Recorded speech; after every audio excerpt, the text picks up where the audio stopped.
Hey, everyone. Today we're diving into the intriguing world of dictionaries.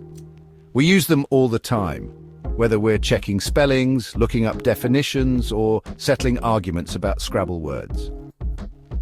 But have you ever stopped to think about where these books of words came from? Well, they have a surprisingly rich and fascinating history, full of quirky characters and unexpected twists and turns. Here are 7 fascinating facts about the history of dictionaries that you probably didn't know. Our first stop takes us back to 1604 to the very first English dictionary.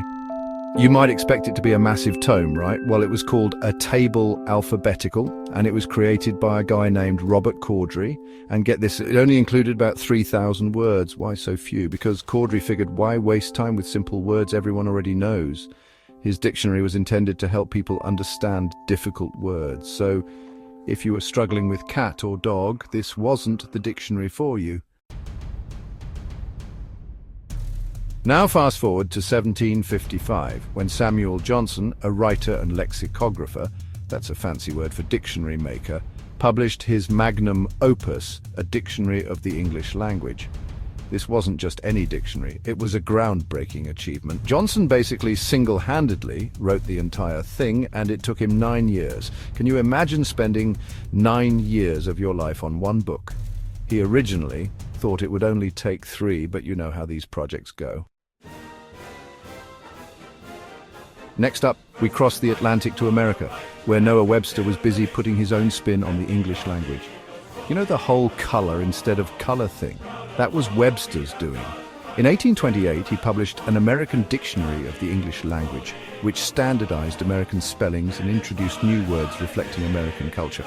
So, thanks to Webster, we have words like skunk and squash in our dictionaries.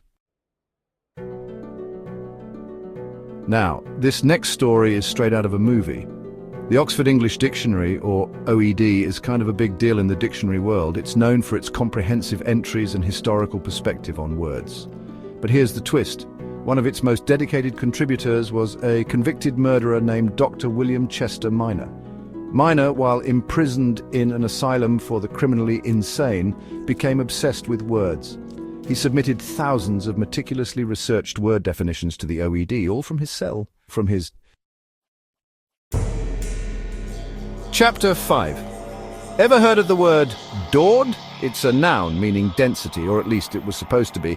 Turns out dord was a fake word accidentally included in Webster's New International Dictionary in 1934. It was supposed to be an abbreviation for density, but someone messed up and dord took on a life of its own. This wasn't uncommon. Dictionaries used to include fake words as copyright traps to catch plagiarists. Chapter 6. Are you ready for this tongue twister? The longest word in most major dictionaries is pneumonultramicroscopic silicovolcanoconiosis. Say that 5 times fast. It refers to a lung disease caused by inhaling very fine silica dust. Now, some people suspect this word was coined just to be the longest one in the dictionary, and honestly, they might be right. Chapter 7. Finally, let's talk slang.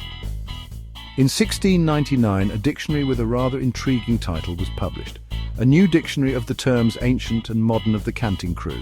This wasn't your average dictionary, it was a collection of thieves' and criminals' slang from the 17th century. Think of it as a guidebook to the secret language of London's underworld gangs. And yes, some of the entries were a bit colourful, to say the least. And there you have it, 7 incredible facts about the history of dictionaries. From the first English dictionary with only hard words to the convicted murderer who became a prolific word contributor, dictionaries have a more exciting backstory than you might expect. These books aren't just collections of words, they're a testament to human curiosity, our love of language, and sometimes our tendency to make things a little more complicated than they need to be.